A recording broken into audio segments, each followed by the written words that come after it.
To think like 8 bites, he must have been screaming. He must have been crying. He must have been scared. As a San Antonio mother undressed her toddler for his bath, she became hysterical when she discovered these. Look at this. Human bite marks all over her son's back. Some spots had broken skin, and she believes these injuries happened at daycare.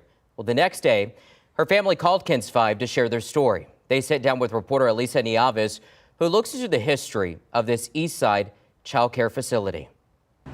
March 1st, around 4 o'clock in the afternoon, Francisco Rivas walked into Eman Todd Academy off South W.W. White to pick up his son, Noah. As they were walking out, Francisco said he noticed weird marks on Noah's arms. He was wearing a short sleeve shirt. The bites were very, very visible. They were red, red, puffy, and his dad questioned, like, are those bites?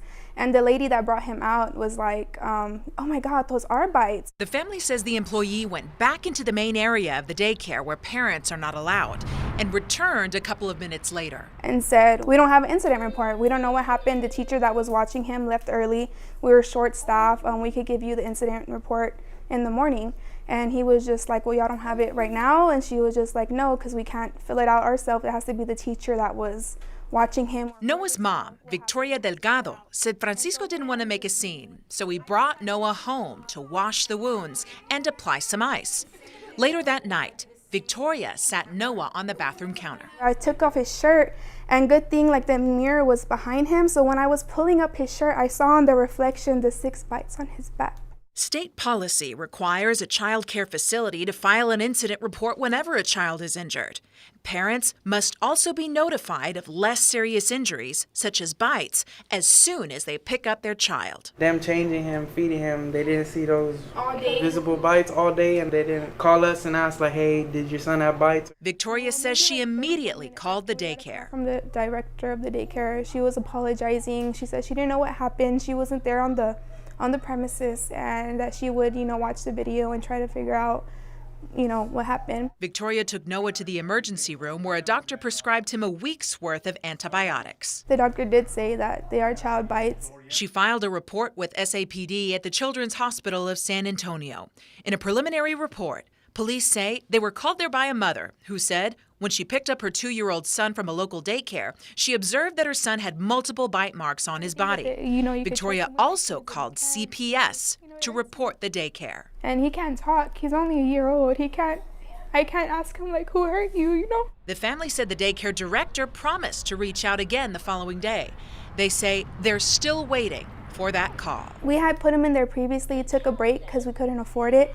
And then I started school. CCS helped me out, and which is why I put him in daycare. I didn't even want to put him in daycare, but I didn't have no one else to watch him. How you doing? March 2nd, Noah's grandfather recorded this conversation at the daycare. 1 bite or 2, but 8, that's neglect and abuse. The person he's talking to, he says, is an employee of Eman Todd Academy. There was something that we seen on the cameras.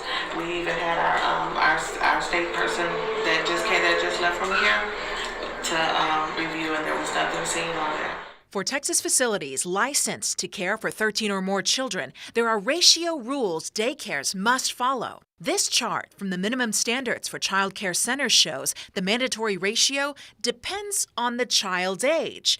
Noah, for example, falls under the 18 to 23 months category, meaning his group can only have up to 9 children per caregiver. Yes, it's usually 2 people in the classroom, and it doesn't have to be because it's only 1 to 11.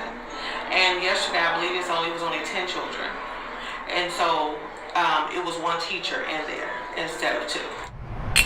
We went to the daycare too. I'm a reporter with Channel 5, and I'm here about Mr. Noah Rivas.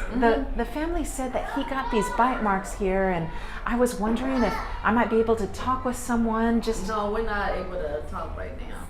Friday, Victoria met with the Texas Department of Family Protective Services and CPS. We did some digging on the Texas Health and Human Services website and found since they opened in 2016, technology innovative for today's youth doing business as Eman Todd Academy doesn't show a history of serious problems or infractions. Compared to the other 148 licensed child care centers in Bexar County that accept subsidies and opened in 2016 or later, the number of deficiencies at Eman Todd Academy lands about average. The most serious incidents involved the discovery of an infant in a crib with a stuffed toy and the daycare not releasing a child to a parent because of a custody dispute. HHS said the issues were resolved. Victoria called the city's child care services to get Noah an emergency transfer to another daycare. Obviously, it shouldn't have happened, but I would hate for it to happen to someone else's child. Right now, we're in talks with CPS to see if there's any investigation going on that's involving this daycare. In the meantime, if any parent out there feels that their child's injury happened on site at a daycare, they should immediately call the Texas Department of Family Protective Services to file a report of suspected abuse of a child. That number is 1-800-252-5400. Alicia Nieves, KENS 5. Thanks so much, Alicia.